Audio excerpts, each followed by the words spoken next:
Dear friends, watch full video and don't forget to like, subscribe and share this video. Thank you. 1.2 on saying please. Icebreakers list the words of courtesy that we use in our daily life. Discuss them with your partner and explain the purpose of using each. Words of courtesy. See, hello or nice to meet you.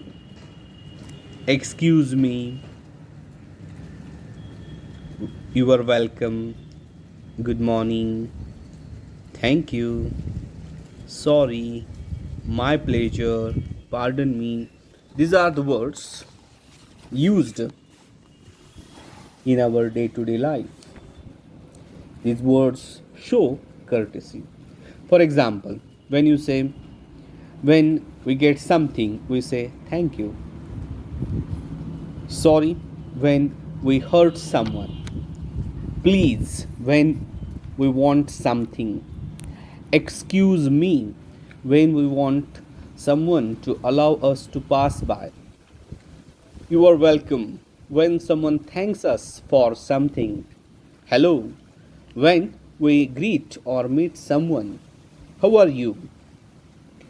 When we meet someone, I am fine, thank you. When someone asks us how we are. Listed below are a few character traits of people. Some are positive traits, while others are not. Tick the ones you feel are desirable. There is a list of character traits, but what kind of character we have, that is what we have to tick on it. That is the desirable thing in the character. See, humorous character, benevolent character, wise character, then humble character and generous character. These are the characteristics should be required in a good person's behavior. Okay, next. Etiquette and manners are very important for a person to live in the society. Read the following and put them in proper columns. See, there are two columns. Column 1 is appropriate and column 2 is inappropriate. So here you have to classify these sentences into appropriate behavior and inappropriate behavior. Okay, so let's deal with number 1. Receive phone calls while you are in a lecture or class. To receive phone calls while you are in a lecture or class, so it is inappropriate behavior. Okay, next. To knock before you enter your principal's office, it is appropriate behavior. To thank the person who offers you tea or coffee, appropriate behavior. To be polite and courteous to others, it is also appropriate behavior. To leave the classroom without the teacher's permission, it is inappropriate behavior.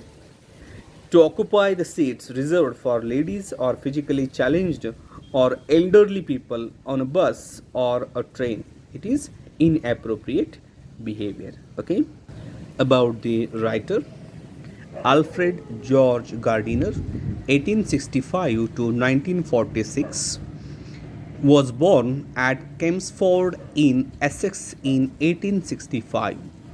He started his literary career as a journalist. At the age of 37, he was appointed editor of the Daily News London. Under the pseudonym, that is pen name, Alpha of the Pluff, he made regular contributions to the Daily News, the Manchester Evening News, etc. His essays are uniformly elegant, graceful, and humorous. The Pillars of Society, Pebbles on the Shore, Many Furrows, and Leaves in the Wind are some of his best known writings. His uniqueness lies in his ability to teach the basic truths of life in an easy and amusing manner. He raised the question of morality in everyday life. Now, about the story on saying please. In On Saying Please, he points out the value of good manners in social life and emphasizes the importance of courtesy and politeness in daily behavior. He shows how polite speech and manner sweeten the atmosphere around and how discourtesy and ill manners spoil or pollute it. Let's deal with the story on saying please. The young liftman in a city office who threw a passenger out of his lift the other morning and was fined for the offense was undoubtedly in the wrong. It was a question of please. The complainant entering the lift said top. The liftman demanded top please, and this concession being refused, he not only declined to comply with the instructions but hurled the passenger out of the lift. See, what was happened at the beginning of the story? One young man was there in the lift and liftman was there. So here that young man entered in the lift and he just said top, and the liftman expecting that the young man should say top please, but he refused to do so. So the liftman just hurled the passenger out of the lift. This, of course, was carrying a comment on manners too far. Discourtesy is not a legal offense and it does not excuse assault and battery. See, discourtesy means lack of courtesy or rudeness, rude behavior. So, discourtesy is not a legal offense. It is not a legal offense and it does not excuse assault and battery. Assault and battery means an attack which includes not only threats but also the actual use of violence. So, the liftman actually violated the rules. See, he just hurled the passenger out of the lift. If a burglar breaks into my house and I knock him down, the law will acquit me, and if I am physically assaulted, it will permit me to retaliate with reasonable violence.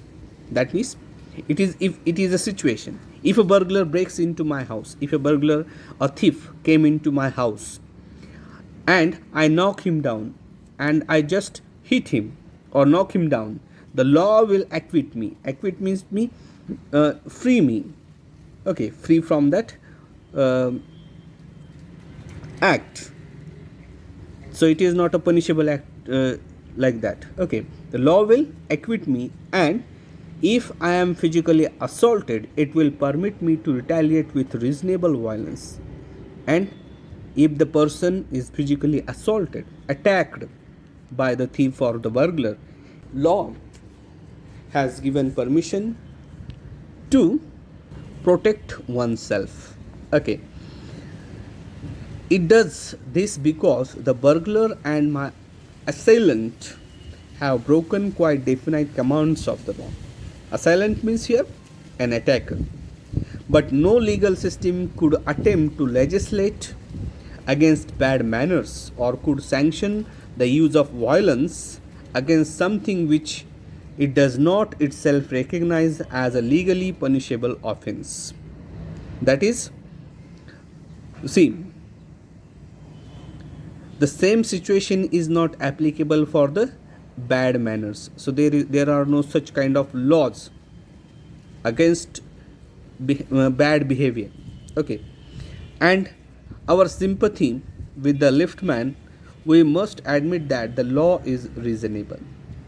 It would never do if we were at liberty to box people's ears because we did not like their behavior, or the tone of their voices, or the scowl on their faces. To box means here fight with the fists, closed hands.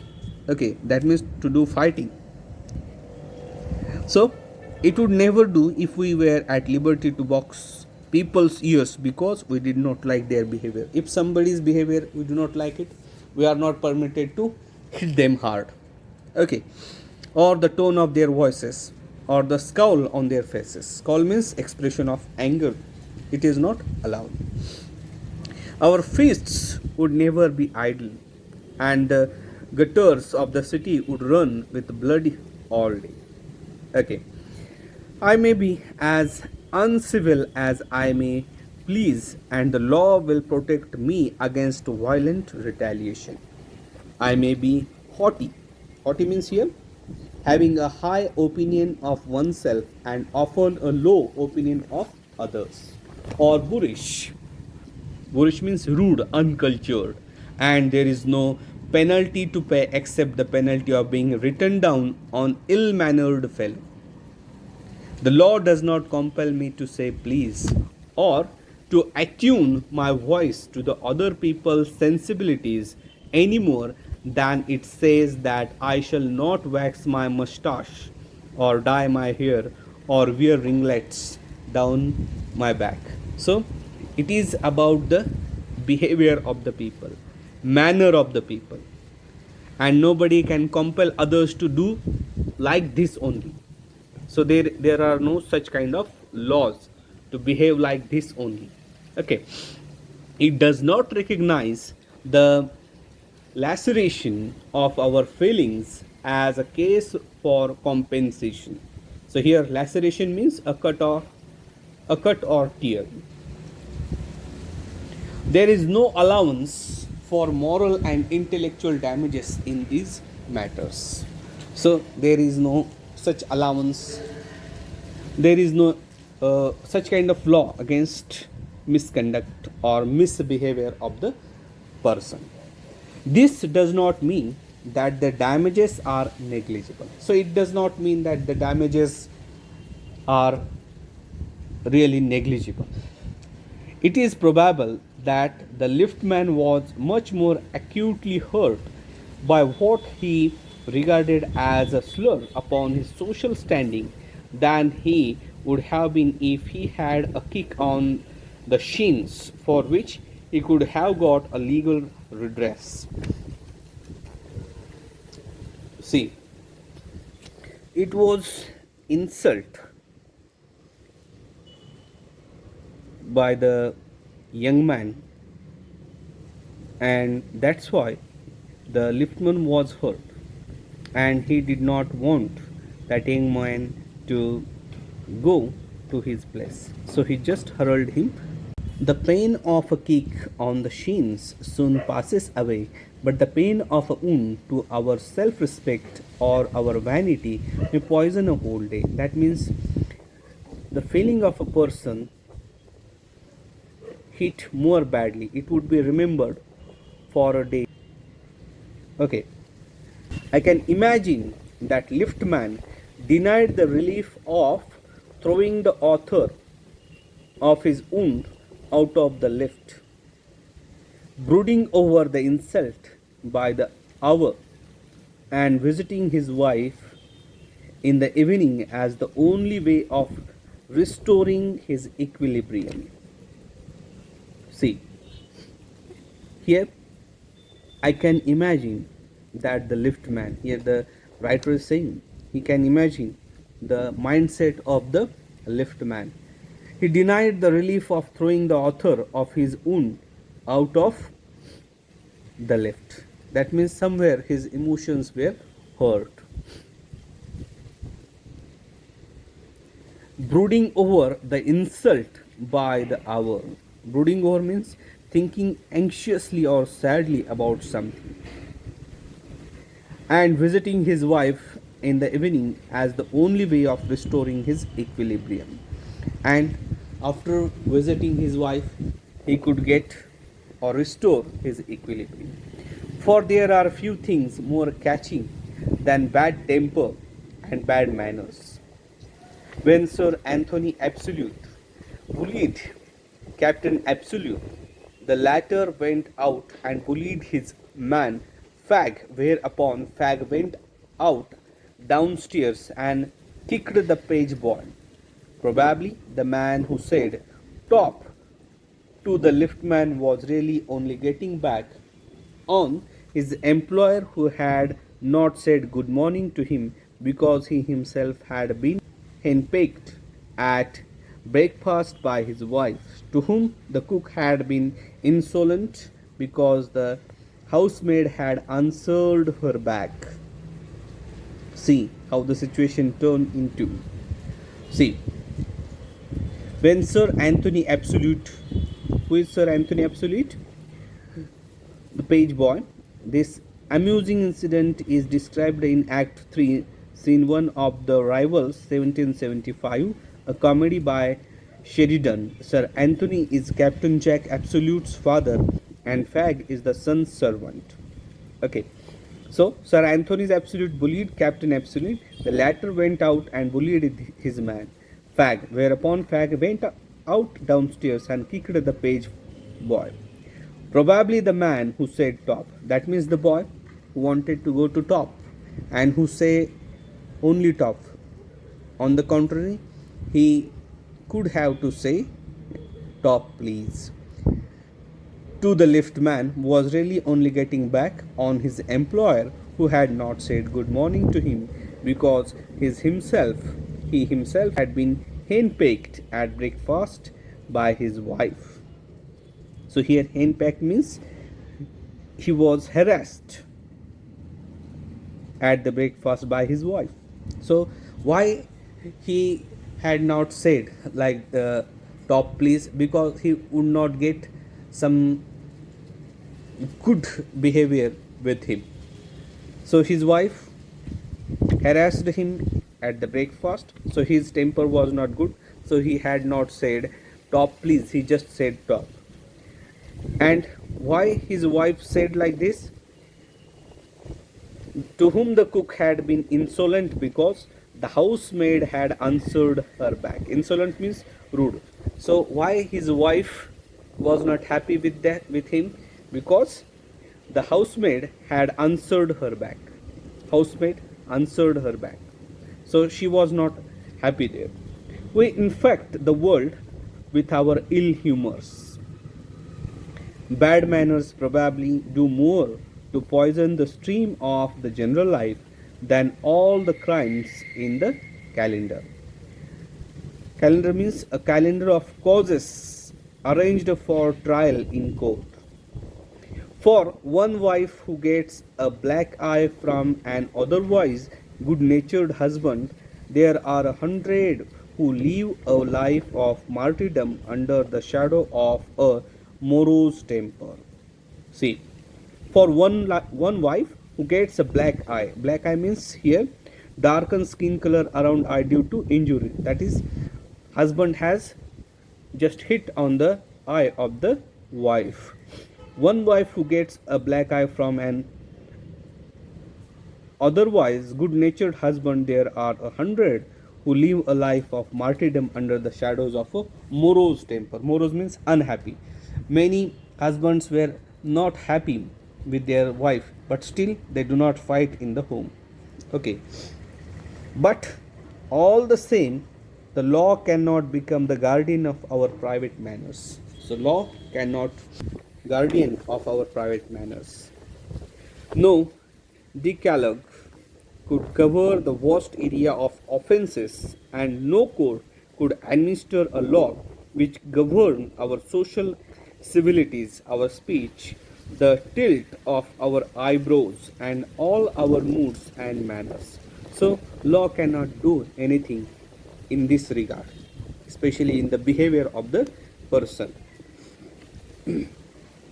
But though we are bound to endorse the verdict against the liftman, most people will have a certain sympathy with him.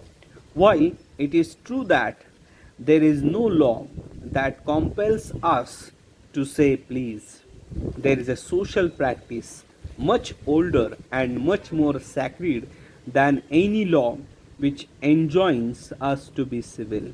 So we generally use this word please because it is a social practice. There is no such kind of law. And the first requirement of civility is that we should acknowledge a service. Please and thank you are the small change with which we pay our ways as social beings. Very important thing is this. Please and thank you. These are the two words. These are the two words are the small change with which we pay our ways as social beings. They are the little courtesies by which we keep the machine of life oiled and running sweetly. By using these words, we live our life happy and make others' life happy. They put our intercourse upon the basis of a friendly cooperation and easy give and take instead of on the basis of superiors dictating to inferiors. It is a very vulgar mind that would wish to command where he can have a service for asking and have it with willingness and good feeling instead of resentment. So here intercourse means communication, conversation. See, so they put our intercourse upon the basis of a friendly cooperation. Friendly cooperation is very essential. And easy give and take. Easy give and take is also very important in the society. Instead of on the basis of superiors dictating to inferiors. And if we live in this world like this, superiors dictating to inferiors, so it would not run the things very smoothly. It is a very vulgar mind that would wish to command where he can have the service for asking and have it with willingness and good feeling instead of resentment. Okay, I should like to feature in this connection, my friend, the polite conductor. Another example the writer has given about a conductor. By this discriminating title, I do not intend to suggest a rebuke to conductors generally. On the contrary, I am disposed to think that there are few classes of men who come through the ordeal of a very trying calling better than bus conductors do. So here one example the writer has given about a conductor. Here and there you will meet an unpleasant specimen who regards the passengers as his natural enemies, as creatures whose chief purpose on the bus is to cheat him, and who can only be kept reasonably honest by a loud voice and an aggressive manner. So it is a general behavior of a conductor we see. But this type is rare than it used to be. I fancy the public owes much to the Underground Railway Company, which also runs the buses, for insisting on a certain standard of civility in its servants and taking care that standard is observed. Okay, so there are some good people who work as conductor. In doing this, it not only makes things pleasant for the traveling public but performs an important social service. It is not therefore with any feeling or unfriendliness to conductors as a class that I pay a tribute to a particular member of that class. I first became conscious of his existence one day when I jumped onto a bus and found that I had left my home without any money in my pocket. So one incident the writer is telling to us. One day he just forgot his wallet, his pocket, and he just jumped into a bus. Everyone has had the experience and knows the feeling, the mixed feeling which the discovery arouses. When the writer entered in the bus moved on, and he realized that he just forgotten his pocket at home. So there are mixed feelings in his mind. See, you are annoyed because you look like a fool at the best and like a knave at the worst. Knave means a dishonest person, and you seems to be a dishonest person. That means how one person could forget his wallet or pocket without checking it and then entering in a bus. You would not be at all surprised if the conductor eyed you coldly as much as to say, "Yes, I know that. Stale old trick. Now, then, off you get." So, conductor would said it was stale old trick that people used to do so. They say they forgot their wallet and they just do their short journey, and then they get down to a particular place. So it is used to some uh, conductors. And even if the conductor is a good fellow and lets you down easily, you are faced with the necessity of going back and the inconvenience perhaps of missing your train or your engagement. And even if the conductor is a good fellow, if conductor is good, he would not say you a word, he would not abuse you. But what after getting down from that bus, you are not going to reach your destination there, and you do not have money to go back to your place as well. So there is inconvenience, and you could miss your train and you could miss your engagement there. Okay, having searched my pockets in vain for stray coppers means here coins of low value, and having found I was utterly penniless, I told the conductor with as honest a face as I could assume that I couldn't pay the fare and I must go back for money. Here, the writer just searched in his pockets and he found that very low coins, that is coppers, are there in his pocket, but it was utterly penniless. So he did not have much money to pay the fare, and I must go back for money, the writer said to the conductor. Now the conductor said, "Oh, you need not get off. That's all right," said he.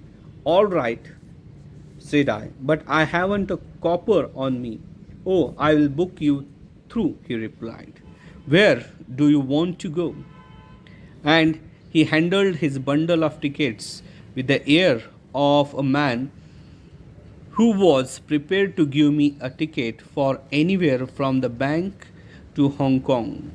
So here the conductor was ready to give him ticket without getting money from him. Why? Because conductor himself was paying his fare. Okay, I said it was very kind of him and told him where I wanted to go. And as he gave me the ticket, I said, "But where shall I send the fare?" The writer asked to the conductor, "Where should I pay you back?" "Oh, you will see me someday, all right," he said cheerfully. He turned to go. And the conductor was not paying much attention about getting the money back from the writer. And then, luckily, my fingers, still wandering in the corner of my pockets, lighted on a shilling, and the account was squared. Squared means settled. And somewhere in his pocket he found money. But the fact did not lessen the glow of pleasure which so good natured an action had given me. That is the good behavior of the conductor. A few days after, my most sensitive toe was trampled on rather heavily as I sat reading on the top of a bus. I looked up with some anger and more agony and I saw my friend of the cheerful countenance. See, another incident the writer described here. See, a few days after, my most sensitive toe was trampled. Trampled means crushed under the feet. Crushed under feet. That means somebody put feet on his toe. I looked up with some anger, and the writer looked up who placed his leg on his toe. He was angry. Saw a friend of the cheerful countenance. Countenance means here this facial expression. Sorry, sir, he said. I know these are heavy boots. Got them because my own feet get trod on so much, and now I am treading on other people's. So the person said that he was used to get trod his own feet many times. So now he was using heavy boots. And he was saying happily that I am treading on other people's. And now I am using heavy boots, and sometimes I am treading on other people's. Hope I didn't hurt you, sir. He had hurt me, but he was so nice about it that I assured him he didn't. He hadn't. So, though he was hurt, but he said that he was not that much hurt. After this, I began to observe him whenever I boarded his bus, and found a curious pleasure in the constant good nature of his bearing. That means the conductor was very happy. A good behavior the conductor is having. He always helping to the people. He seemed to have an inexhaustible fund of patience and a gift for making his passengers comfortable. So he was making his passengers comfortable. That is the conductor. I noticed that if it was raining, he would run up the stairs to give someone the tip that there was room inside. So here the conductor, this good conductor, comes forward to the door and asked the people, especially in the rainy season, that there are seats at the back side. There is a room inside. With old people, he was as considerate as a son, and with children as solicitous as a father. So he was just very much familiar to the passengers. With old people, he was as considerate as a son, and with children as solicitous as a father. That is, solicitous means very caring and concerned. He had evidently a peculiarly warm place in his heart for young people, and always indulged in some merry jest with them. That means to the elder people he treated like father. To the younger one he takes very much care, and to the younger generation he just indulge in some merry jest with them. If he had a blind man on board, it was not enough to set him down safely on the pavement. So he takes much care about the blind people. If somebody was there on the board, he could call to Bill in front to wait while he took him across the road or around the corner, or otherwise safely on his way. So if there was a blind passenger on the board, he safely crossed the road and put the passenger on a safe place. In short, I found that he irradiated such an atmosphere of good temper and kindliness that a journey with him was a lesson in natural courtesy and good manners. So here the conductor is having very much good temper, his kindliness, and a lesson in natural courtesy and good manners. Now, What struck me particularly was the ease with which he got through his work. Very easily he was doing his work.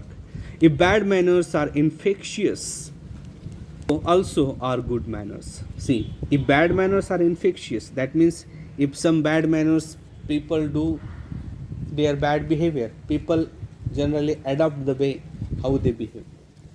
The same is there applicable for good manners. If people see good mannered people are there, good mannered people are behaving good to others, people learn the same thing and they also behave good with others.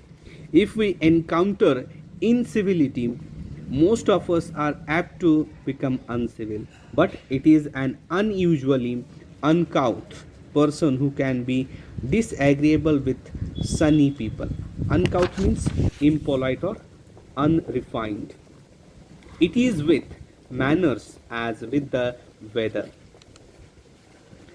Nothing clears up my spirits like a fine day, said Keats, and a cheerful person descends on even the gloomiest of us with something of the benediction of a fine day. Benediction means a blessing.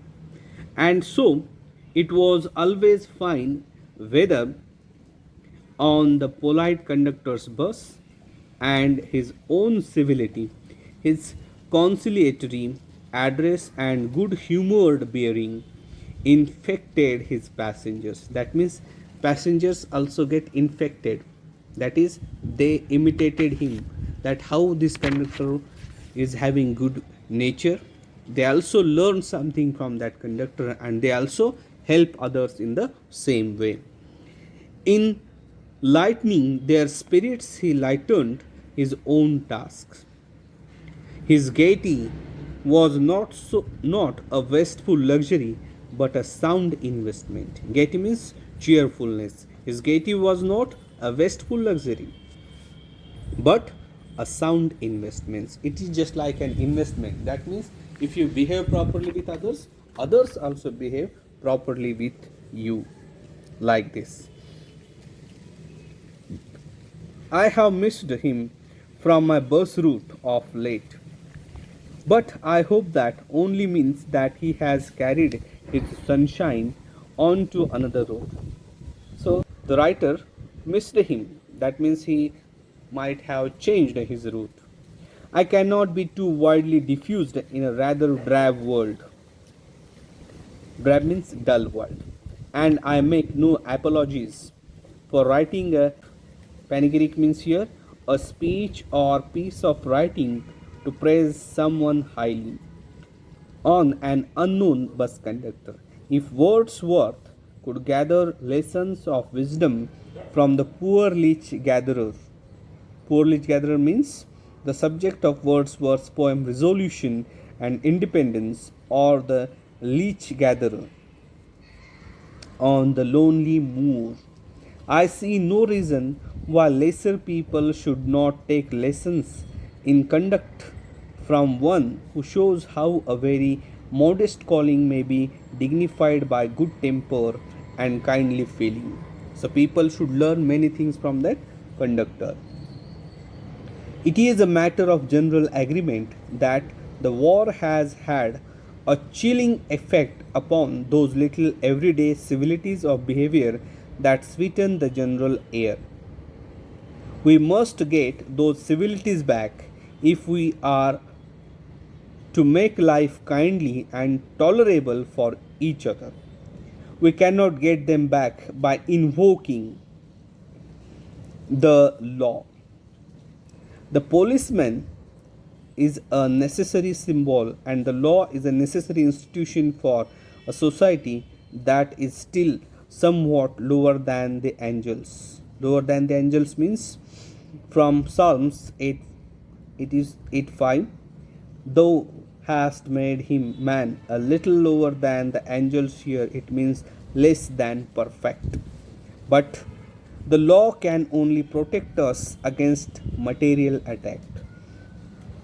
Nor will the left man's way of meeting moral affront by physical violence help us to restore the civilities. See, it is very important thing that The law can only protect us against material attack. The law can only protect us against material attack, nor will the liftman's way of meeting moral affront, that is, offending or hurting one's pride by physical violence, help us to restore the civilities. I suggest to him that he would have had a more subtle and effective revenge if he had treated the gentleman who would not say please with elaborate politeness. So, according to the writer, the liftman should have to use the politeness towards the young man. He would have had the victory not only over the boor but over himself, and that is the victory that counts. Boor means a rude, insensitive person. So he would have had the victory not only over the boor, that means the rude person, that is the younger man, but over himself. That is the victory, that is important, that counts. The polite man may lose the material advantage, but he always has the spiritual victory. I commend to the liftman a story of Chesterfield. Chesterfield means here Lord Chesterfield, 1694 to 1773, English statesman, author, and patron of letters. In his time, the London streets were without the pavements of today, and the man who took the wall had the driest footing. That means one who goes close to the wall had the driest footing. I never give the wall to a scoundrel, said a man who met Chesterfield one day in the street. See, one day a man said to Chesterfield that I never give a wall to the scoundrel. Scoundrel means rascal. Now see, I always do, said Chesterfield, stepping with a bow into the road. But the Chesterfield said, I always do, but I always give the wall to the scoundrel, he said. That is Chesterfield. That is the victory of the thoughts. I always do, said Chesterfield, stepping with a bow into the road. I hope the liftman will agree that his revenge was much more sweet than if he had flung the fellow into the mud. So here,